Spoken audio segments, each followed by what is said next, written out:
खाद स्प्रे ये वो सस्ती कर दे या कुछ ये चीज़ा होंगे आखिर पेट की खातिर तो सब कुछ करना है। हाँ ये तो कोई नहीं जो भी निकमा वेला बह के तो वो भी तो सुकून कोई नहीं। मैं ज़रई मुल्क का एक बेनवा किसान हूँ।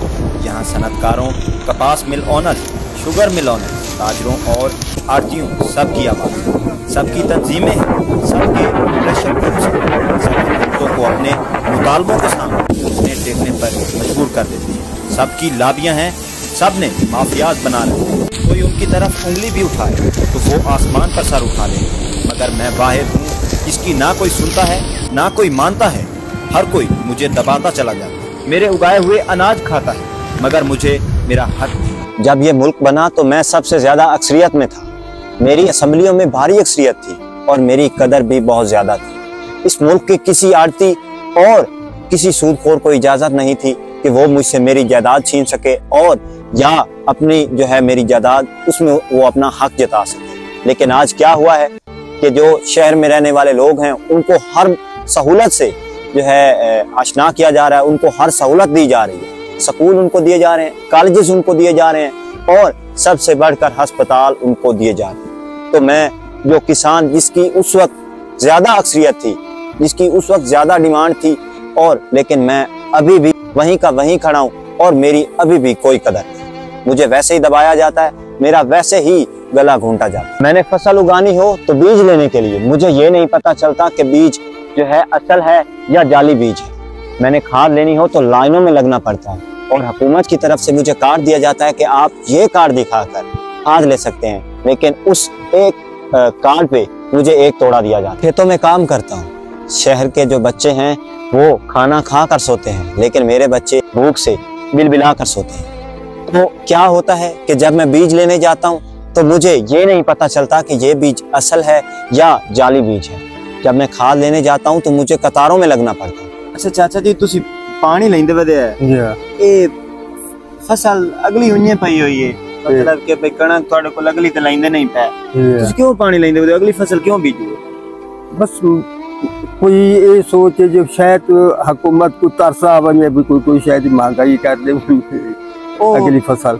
ये चाचा अल्लाह करे तो हो सकता है, नहीं तो हुकूमत में नहीं लगता चाचा जी कर से या कोई खाद स्प्रे ये वो सस्ती कर दे या कुछ ये चीज़ा होंगे आखिर पेट की खातिर तो सब कुछ करना है। ये अच्छा जी अच्छी गल है।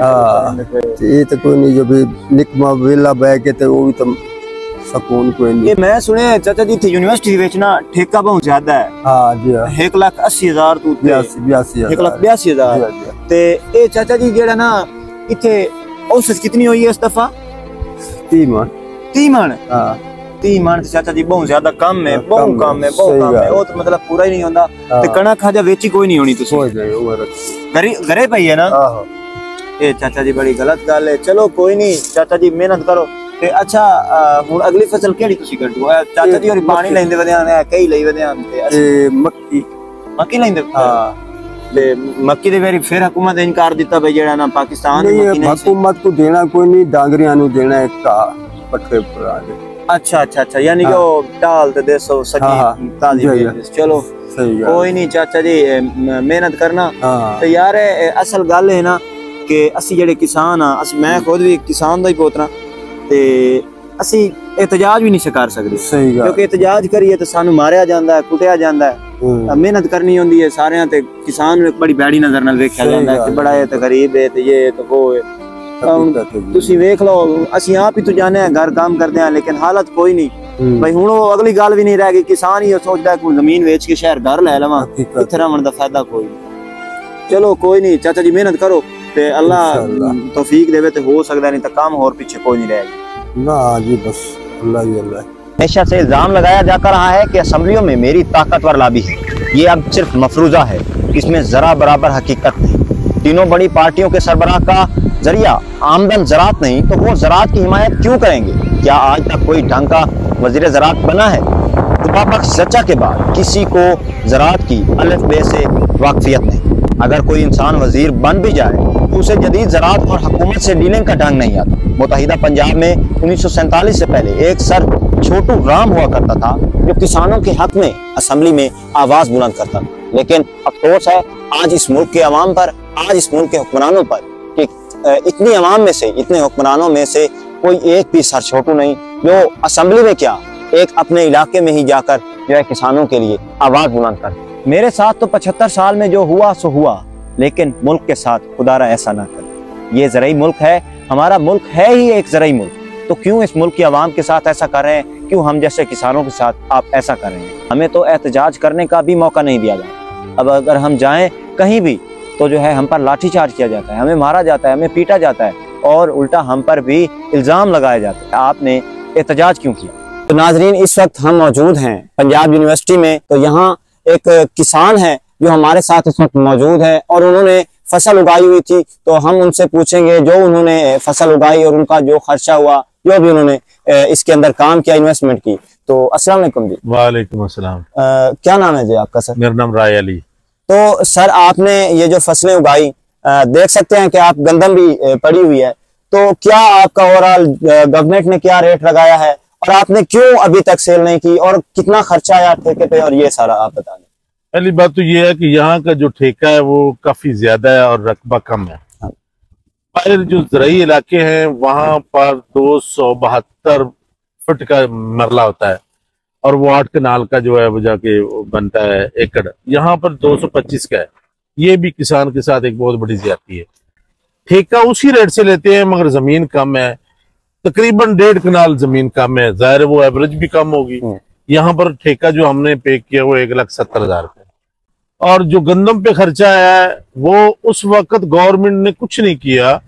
सरकारी रेट डीएपी का 85,000 था, 8500 था, और जो सेल हो रही थी वो 15,000 पे हो रही थी। हाँ जी।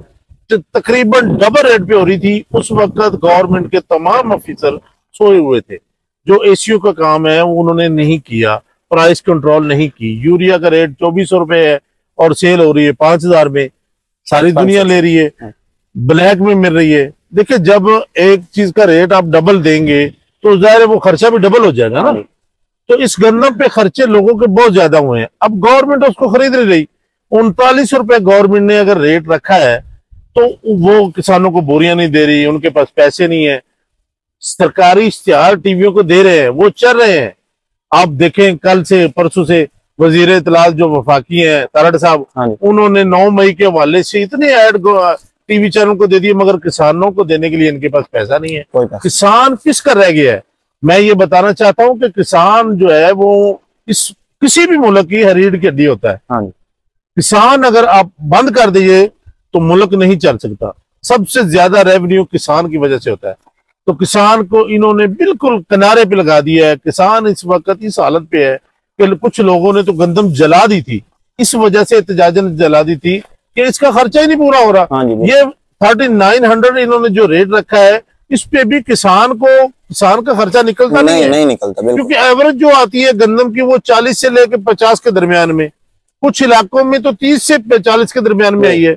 अगर अब वो लोग खरीद रहे हैं, को 3,000, कोई 2800 रुपए, को 2500 रुपए बता रहा है, को 3200 रुपए बता रहा है, तो ये किसान के साथ बहुत बड़ा जुल्म हो रहा है। यहाँ पर लाहौर अंदरून में ये जगह तो सरकारी है, रेवेन्यू गवर्नमेंट को बहुत ज्यादा इकट्ठा होता है। गवर्नमेंट को चाहिए था कि ये जो यहाँ का ठेका है वो गवर्नमेंट कम से कम ये तो किसानों से खरीदती, वही गवर्नमेंट रेट पे दें, गवर्नमेंट रेट पे। कोई पूछने वाला नहीं। आपके सामने ये पूरी धांके लगी हुई हैं। हमने पूरा जो गंदम थी वो सारी स्टॉक की हुई है। अब यूनिवर्सिटी हमसे कहती है कि जी हमें ठेका दो। हमने उसे एप्लीकेशन दे दी है कि हम कैसे दें, आप आगे देख लें, हमसे गंदम उठा लें, सरकारी रेट पे गंदम उठा लें, आप अपना ठेका पूरा कर लें। अब देखते हैं वो हमारे साथ क्या तामन करती है। मगर ये जो मौजूदा गवर्नमेंट है वो किसानों के हक में नहीं है। किसानों को इस वक्त दबाया जा रहा है। किसान पिस रहा है। किसान कर कुछ नहीं सकता, ना किसान अपनी फसल रोक सकता है। उसकी वजह यह है कि उसने सारी चीजें महंगी लेकर, डबल रेट पे लेकर, उधार लेकर अपनी फसलों को डाली हुई है। तो इस वजह से उसे मजबूरन बेचना पड़ रही है। मेरा ये मुतालबा है, ये जो गवर्नमेंट है पंजाब गवर्नमेंट और वफाक, क्योंकि रेट जो है वो वफाक बनाती है, ठीक है। ना पास्को खरीद रहा है, पास्को वफाक के अंडर है, ना फूड खरीद रहा है। फूड जो है वो ये टिकटॉकर जो बनी हुई है 3, एक वजीर आला साहबा और साथ उसकी 3 जो साथी हैं, वो सिर्फ टिकटॉक पे जोर दे रही हैं। वो उनको जोर देना चाहिए किसानों के हक में।